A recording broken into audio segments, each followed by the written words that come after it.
Great. So my name is Adrienne Miel, and I am the Peds Pro coordinator and a community services core function coordinator at CDCI. And I'm really happy to have David Fry joining me today. And he's here. He is a member of our community advisory council here at CDCI and a disability advocate in the community.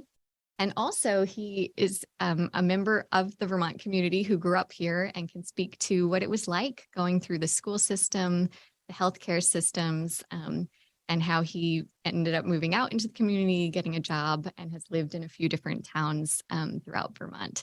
So, David, thank you for joining us today. Thank you. Thank you for having me.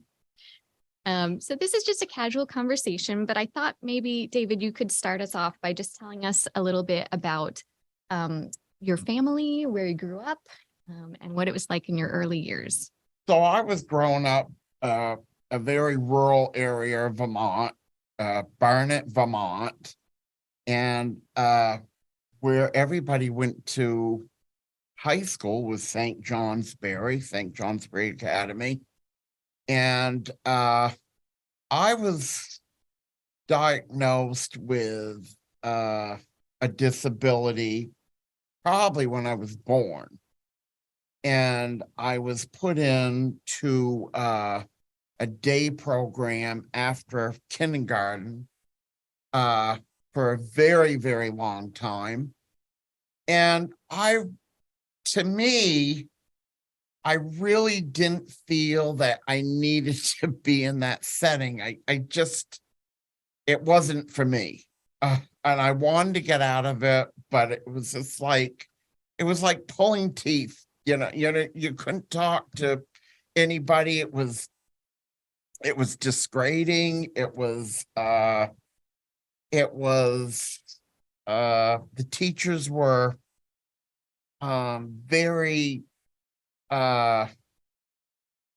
at the time they were very degrading to kids, and being in that setting, and we went from one building to another. It was called the St. Johnsbury Community School at the time.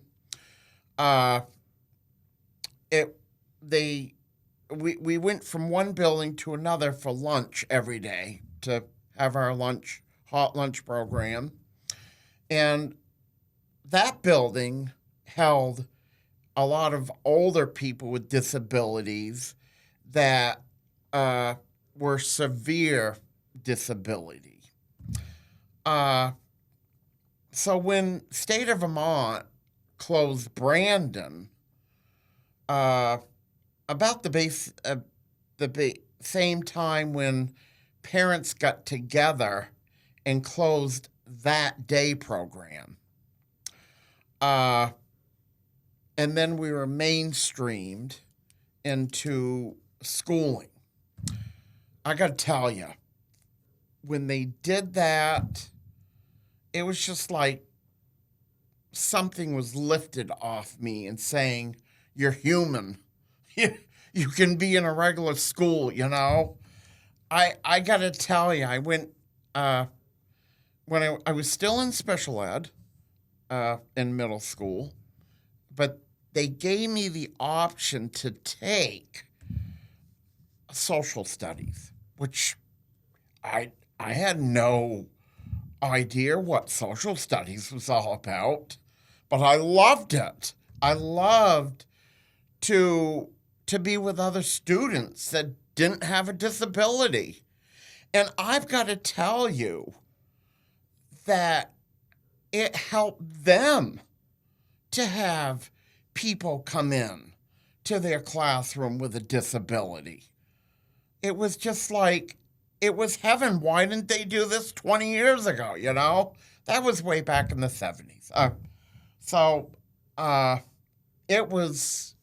It was something. And then I went to high school, and I was still in special ed, but they gave me the options to take classes that were more hands-on. They stuck me in friggin' drafting. I knew nothing about numbers or anything about drafting. I don't know why they did that. But I guess they just wanted me to try to get that credit. Uh and I didn't understand it at all. I went in back to special ed and I said, you either got two things got to happen. You either got to get me out of there, or else you've got to have somebody come in with the teacher that is teaching the class for drafting and show me, what numbers are all about. I had no clue about numbers or triangles that was a hard class. But I got to tell you, I took culinary arts, and that gave me a permanent job. I've been doing food service work for the last almost 57 years or 56 years of my life. I have an awesome work ethic. I've worked at St. J Academy for 15 years prior, taking culinary art class, and then I was a student, and then I was an employee. I worked there for 15 years. I got fired after the 15 years to become coming out as gay. What that did to me was just terrible. We didn't have the laws to protect people that in the LGBTQIA movement back then, back in the mid 80s, to protect people from losing their job. I had no services at the time. The only thing I had was Voc Rehab. They weren't a huge help trying to find a job. So I went out on my own, cold turkey. And I said, I have a wonderful work ethic. I worked at St. J Academy for 15 years. One day it was beginning of November. I just picked myself up and went to Mount Washington, in New Hampshire. Stepped into one of their restaurants and looked for the chef. Sat down, and I had a job right there on the spot. Stayed there for 7 years. I learned really a lot more adequate cooking or garde manger work, beautiful dining, Five Diamond Resort. So I learned what garde manger was all about. I learned different kind of food techniques. After that, my mother and my sister were moving over here in Burlington, and I said I like living here at the hotel and just walking downstairs and going to work, but it really isn't a life. So 7 years, I came over here to Burlington, and I did it again with no services. I answered an ad at a nursing home as a cook. I said, well, I don't know if I can do it, but, I'm going to try, because I had to have something. From working as a prep person, doing salads, to being a full-time cook, that was a huge undertaking for me to take. But I said, I gotta try. And I I did it. I mean, I was doing it. I just couldn't believe I was doing it. I was making entrees. I was making salads. I was making desserts for like 70 or 80 people in that nursing home, and I was doing it. They fired me because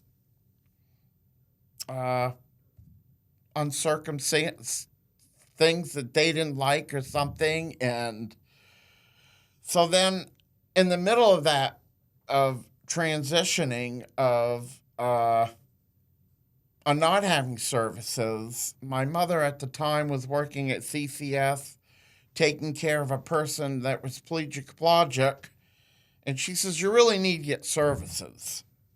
And I had to have an IQ test, and I got services through Howard. That was huge, having a case manager, having someone come into my job, trying to, and this was before I had gotten fired. I want to paint the picture, you know. So I had someone to come on the job, and that was basically showing me what to do, what I had to do, and so after they had let me go, she had lined up another job working at Wake Robin. So I went in for the interview with the case manager at the time, and I got that job. And I think the reason why I got all these jobs is because I had such a great work ethic. And it started from me having that trade position at school.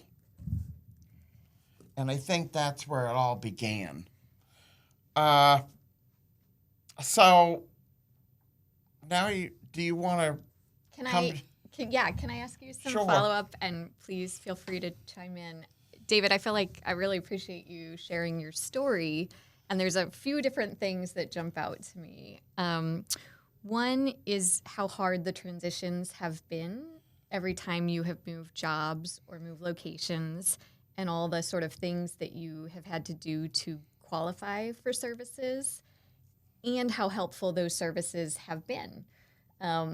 And then I'm struck when you were talking about school, sort of you went from a school that was specialized, but only gave you this really limited view of the future, right? You only saw these older adults who right. were living there, did not have. And I felt this big. I felt like I had no life. I felt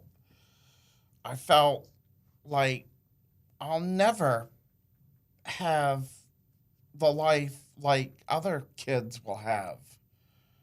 Right. And you didn't get to see people with disabilities in the community, right? You were seeing only this very saw them every day in that school. Narrow, yeah. And how the teachers taught, how the teachers just behaved, and it was just so wrong.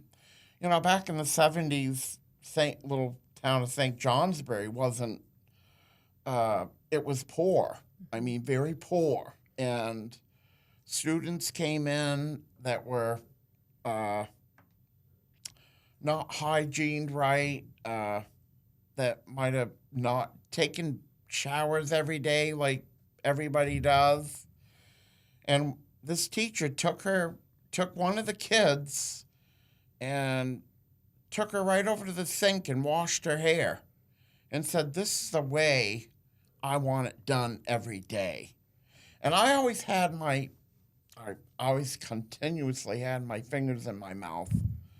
I was telling Andrea this, and she had some hot sauce or some hot consistent stuff. So she would stick my fingers in that. She says, now bite your nails or put your fingers in your mouth. And, that should never happen. Not, you know, should never happen.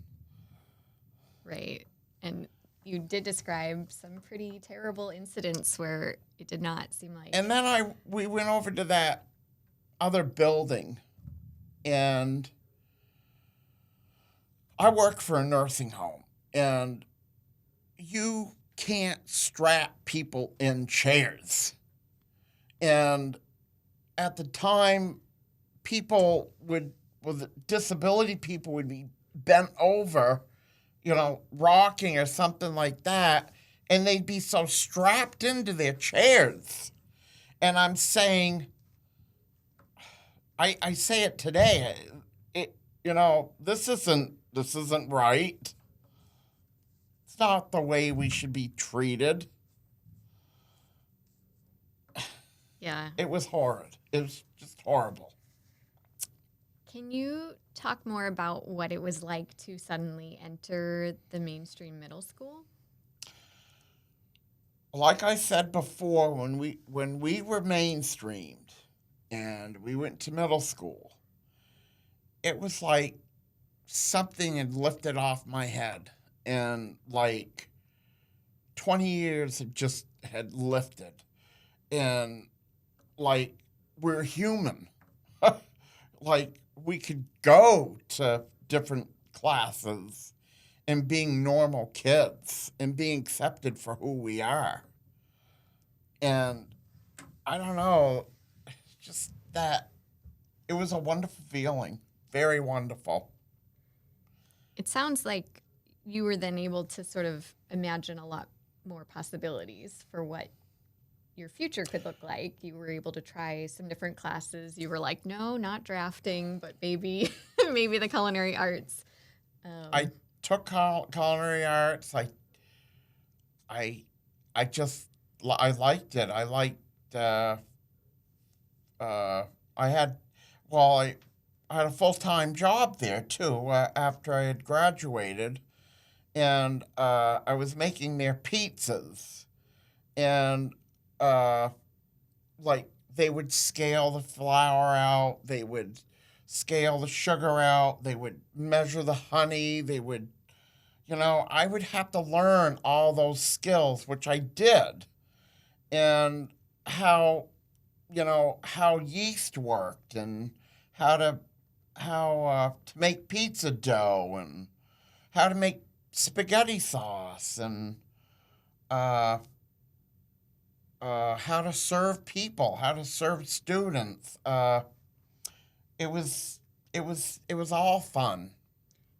And we talked a little bit before, David, you said that your work in the culinary arts program in high school became your first job after high school. Right. And you were thinking maybe about going to college and had some conversations with your teachers about that? I brought it up to my supervisor and my boss. I said, I really would like to go to college for this. And he said to me, David, I think you don't need to go to college for it. He says, you're learning the best that you can do, and that would be hands-on material. And he said, you're learning, you know, maybe not from the book or from what instructor would show you.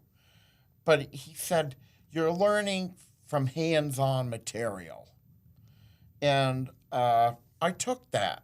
I said, yeah, you're absolutely right. And I was learning every day. And you know, we would do catering events and weddings, and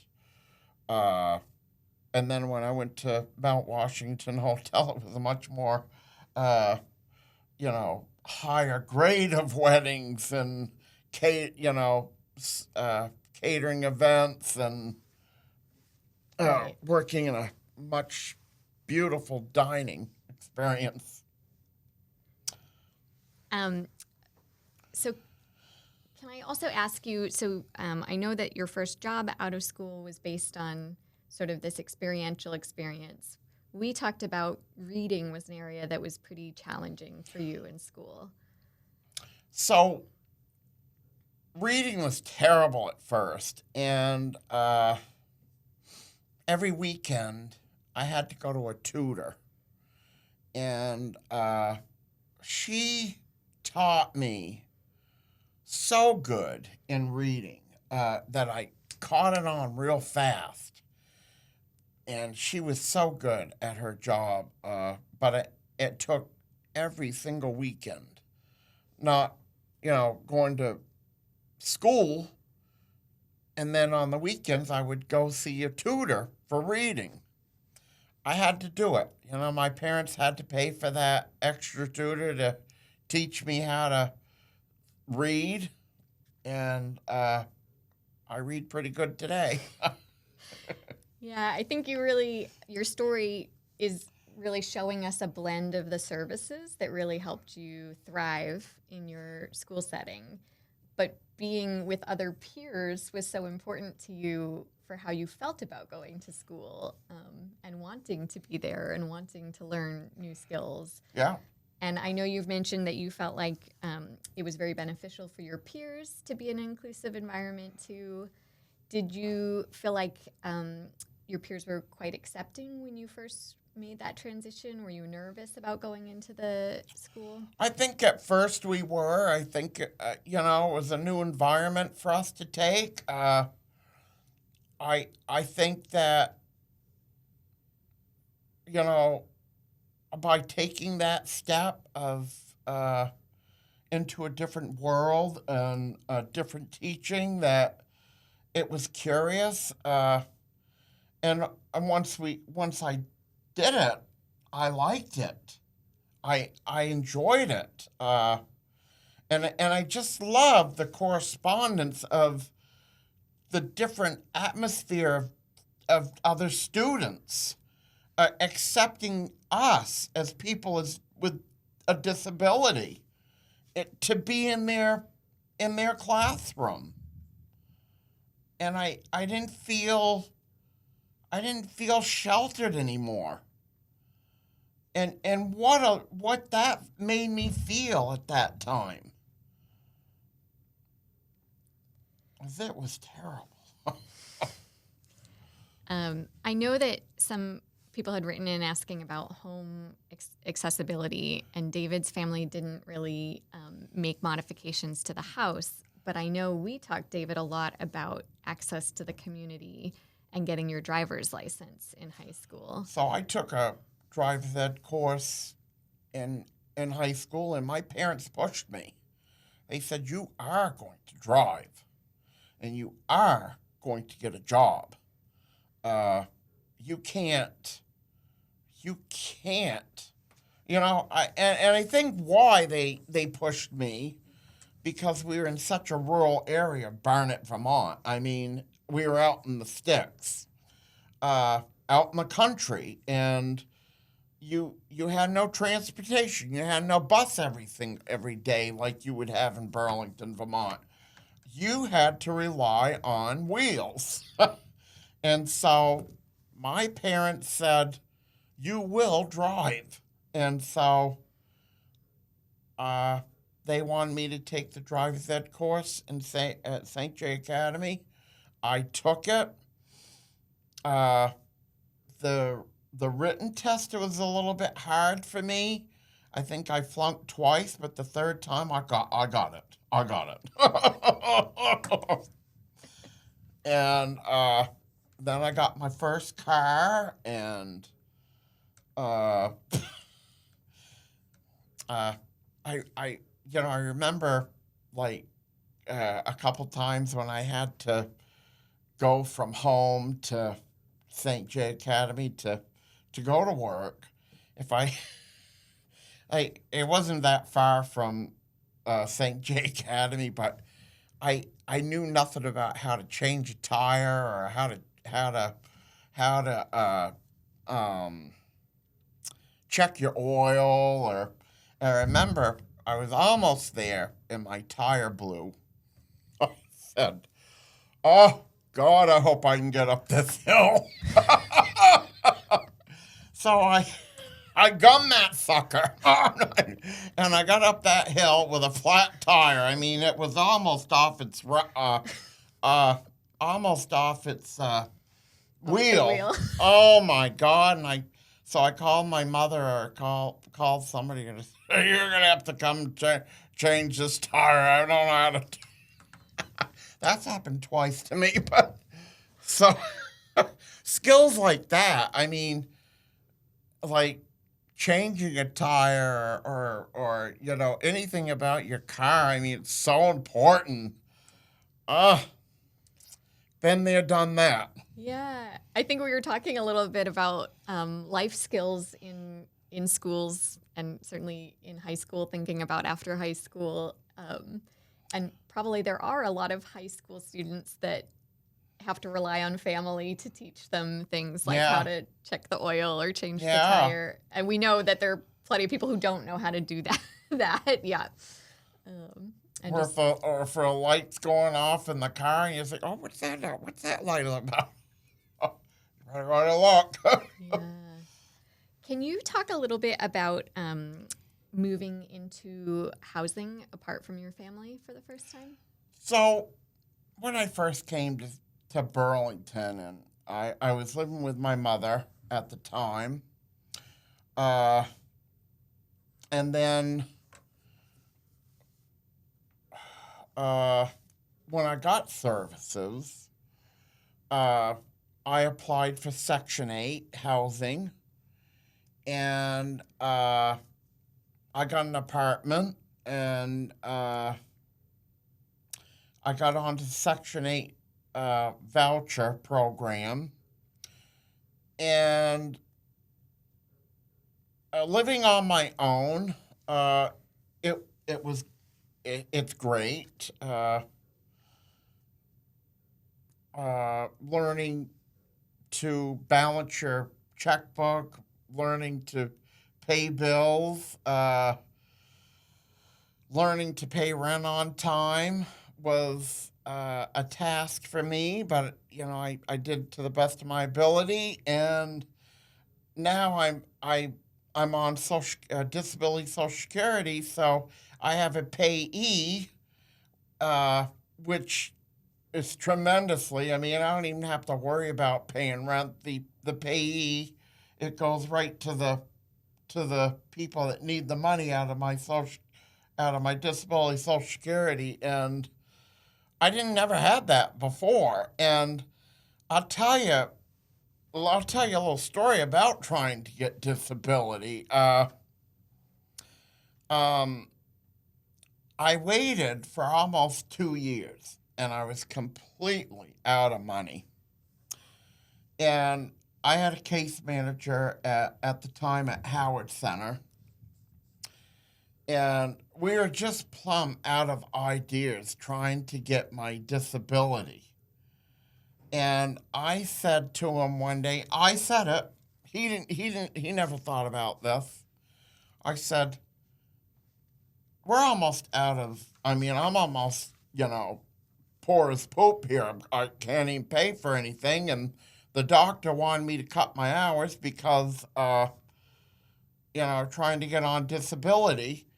And I said to the case manager, I said, well, let's go up and talk to Bernie Sanders' office. So, and that was out of my thinking. So I took all the paperwork I had from the doctors. I had taken all the paperwork from Howard. We brought it right on up to old Bernie Sanders' office, gave him all that paperwork. Within 2 weeks, I was on disability. And that was a wonderful thing. Bernie helps people in need, and that man, I praise him today. Oh. So I think you're getting us to the topic of advocacy. You had to do... I had to do that. I had to tell the case manager, say, look, we're not getting anywhere with you people doing anything. Let's go to Bernie Sanders' office. And I laid down the law. And I said, let's go right on up there. So when would you say you started to think of yourself as an advocate? Well, when you start helping yourself and when you start thinking about what you need and and when I came out, I'm gonna get into the role of GLBTQIA stuff now. Yeah, happy Pride Month. Happy Pride Month, everybody. So next, I don't know what episode I'm on, but I've started a show called Prideability, and I interview people with disabilities that are LGBTQIA, and that's what the show is all about. I've interviewed John Kalaki. I've interviewed Eli Clare. I've interviewed numerous people with disabilities that are LGBTQIA, and people. When I started doing this kind of work, and I really felt the need for collaborating with the LGBTQ people with disabilities, it's because I've got a disability. I'm gay, and why can't we be human? Why can't we be proud of who we are in our own skin? And I think a lot of people think that people with disabilities can't have a sexuality, can't be human, period. And I think that's really sad. I really think that we need to be human, and we have all the feelings of a regular person has. And that's why I started the program at Vermont Pride, because we need a space. We need to be who we are. And why can't we be who we are? And I just think that's sad. I think we've come a long ways, but we need to do more work. And you guys just need to go to my interviews on YouTube and look up Prideability. We will send out the links so that you can all see the current Prideability episodes, and I think there are some new ones coming down the pipeline. There's some new ones coming down the pipeline. COVID has really struck a lot of things, and I haven't done a show for like 2.5 years because of COVID. And tomorrow I'm back in the studio doing more episodes of the Prideability show, and I can't wait. That's awesome. So if you people know anybody with a disability that's LGBTQIA, send them my way. I'd love to interview them. Definitely.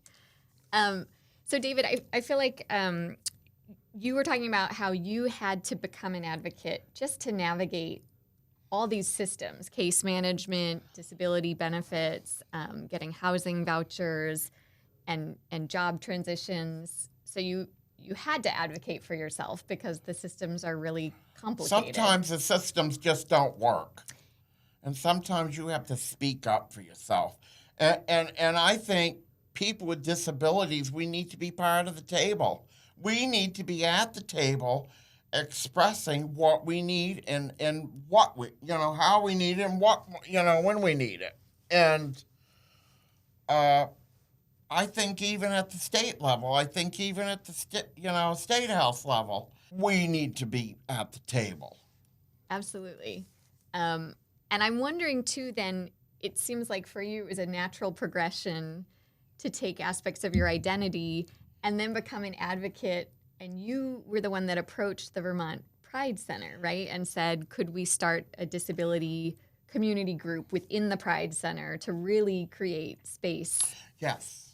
And so I went to our local I well why I started well how this ever became.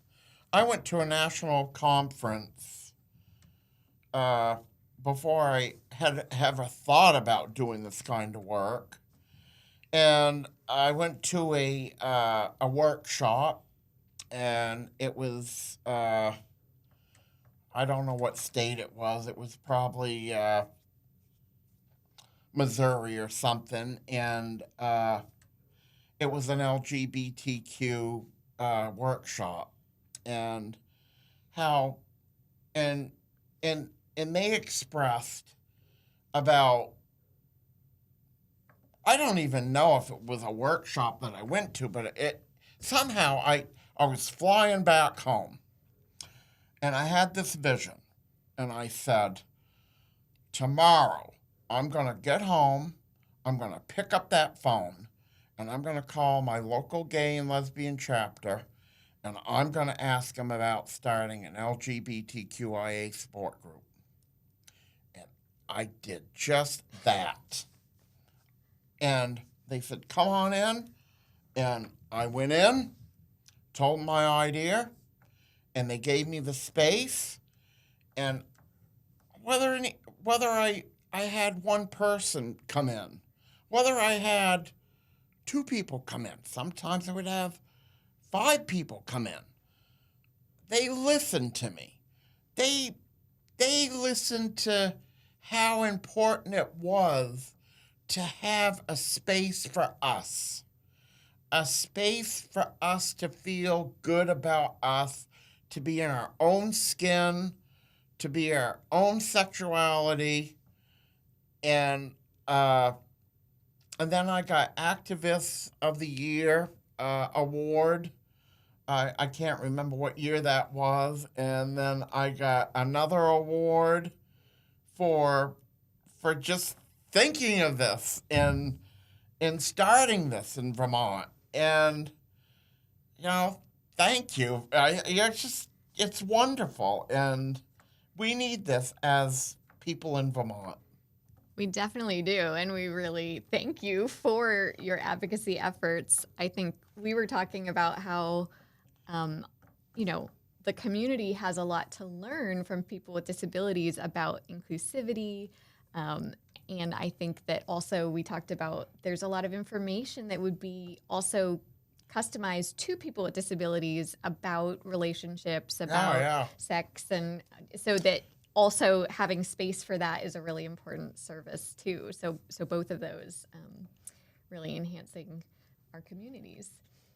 Can I ask you what's coming next? You have done so much interesting stuff. You currently are on the advisory council for the CDCI. We really appreciate that you I'm on their board. Review our work and give us ideas. Yeah. Well, I think for the ADI conference, like I had suggested to you, there's no plain language at these workshops. And, for people with disabilities, I've been to quite a few disability council, conferences, and they've got to be down to a level where we understand. And the ADA the AUCD conference is just not Yep. plain language. So David and I were fortunate to both attend the Association of University Centers on Disability conference this year. So it's other centers like CDCI. They're all focused on disability services in the community, and we were reflecting on how accessible the conference itself was or was not, and some feedback and suggestions for how to improve the accessibility of the event, which I think coincides with what the Advisory Council has been helping CDCI with this year, really thinking about the accessibility of our own meetings, events, materials, and trying to work on that to improve access to the community, right? Yeah. So that's definitely a big topic to be working on and a really exciting topic to work on. So, David, you've taken us through a whole lot of your life story and a whole lot of topics. I do want to just ask if there's any questions from the audience. We have about 15 minutes left. So, if you do have other questions that you want to ask David, he's been very generous and is pretty open to talking about all things. So, please feel free to pop on or to put those in the chat. This is Pam. Hi, David. I'm Pam Cummings, and I am a physical therapy consultant at CDCI. I work mostly with very young children, as many of us on this call actually work with children. Do you have advice for families in how to work on teaching their children to be self-advocates? I would say to join, when they're old enough to join a Green Mountain, the Green Mountain Self Advocates, to do it. Because once you join their Green Mountain Self Advocates, there's so many doors that can be opened. There is a leadership weekend that they do every year, and I find that what after I had done that was I'm on the DD Council now, and I'm on their policy committee. I'm on their executive directors committee. I find we all need a voice in all of these platforms. And to start, get involved with Green Mountain Self Advocates. I really think that's important. I also think by going to our state conference here in Burlington every year with Green Mountain Self Advocates, that helps. There's a lot of really, really great workshops at that every year. We did one this year we did one on closing Brandon. And I had John Kalaki came in and talking to an old legislator that had, he's retired now. It was so moving. It was such a great workshop, and to have him come in, it was wonderful. And David, you're talking about the closure of the Brandon Training School in 1993. Yeah. So that's the 30th anniversary this year for closing Brandon. And Vermont, I think, has come a long ways for closing our only institution and closing all the day programs. But we still need to work on things, and housing is huge at the State House right now for people with disabilities. Kirsten Murphy was saying the housing model, that the hotel models are going to be going away, and that's huge. They're talking about that. There's other case management issues that are in the legislature. So I've been on that, the DD Council for a number of years, and I really get a lot out of that. I'm going to their state conference next month in Orlando in July. So it'll be hot. It's gonna be hot. Thank you. Yeah, that's a really good idea. And thinking about if parents can join the Green Mountain Self Advocates and get their kids involved when they're old enough to be part of it. It's a great idea. Thanks.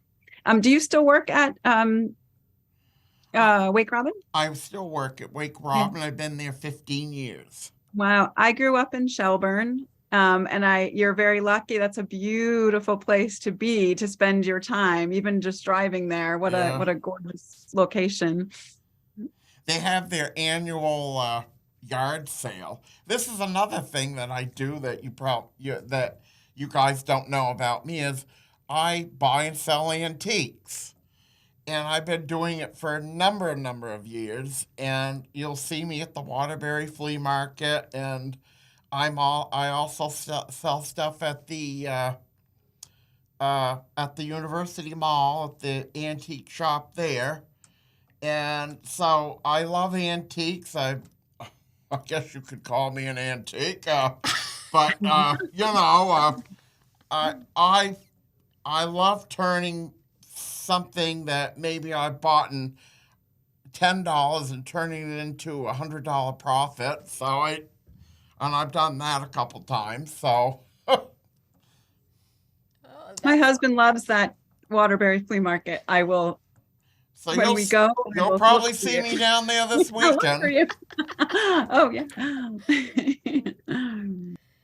David, I wanted to ask, I've heard you talk a little bit about needing inclusive spaces and housing options, particularly for people with disabilities who are LGBTQIA, and that is an additional challenge sometimes when we think about housing is that sometimes people have had not such great experiences in the inclusivity, both as people with disabilities and people who Well, are I was in those.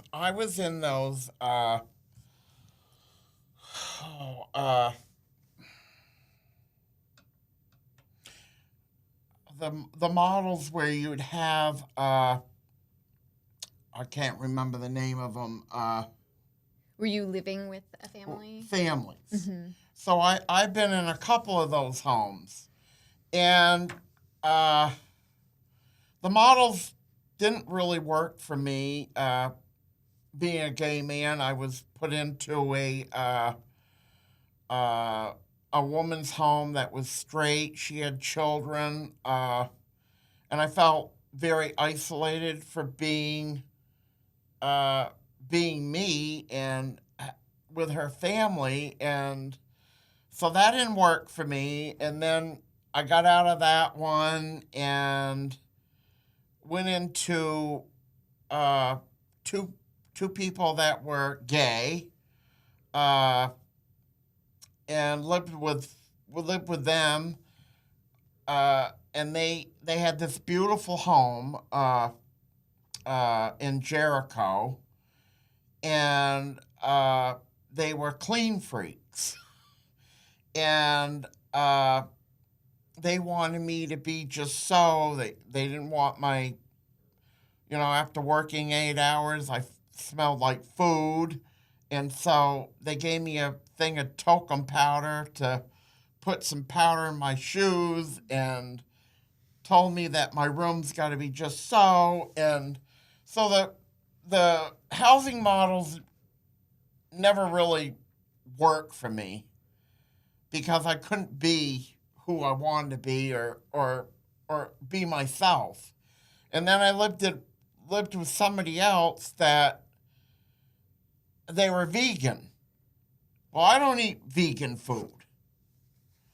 And honey, I like to have all kinds of food, and I ain't eating freaking vegan food. I'm sorry. So the housing models, and there was a conflict of interest with that because the case manager at the time at Howard, I really, really liked my case manager, and her boss was the one that I was living with. So there was a conflict of interest having her as a case manager, and I had to give up a great case manager. So I got fed up with Howard because of all these stigmatizations. And then I said, I'm going to go and join CCS. So another thing that people with disabilities should know and they don't tell us is if you're not happy with the services you're getting through Howard, you can go to CCS. Or if you're not happy with the services you get through CCS, you can go to Howard. I mean, there's only 2 options in Burlington, but but they don't tell us that. And the case managers never told us that. And then I asked one day, I said, okay, if I'm not happy with your services here, then what can I do? Well, you can go to CCS. So people need to be told up front about their services if they're not happy.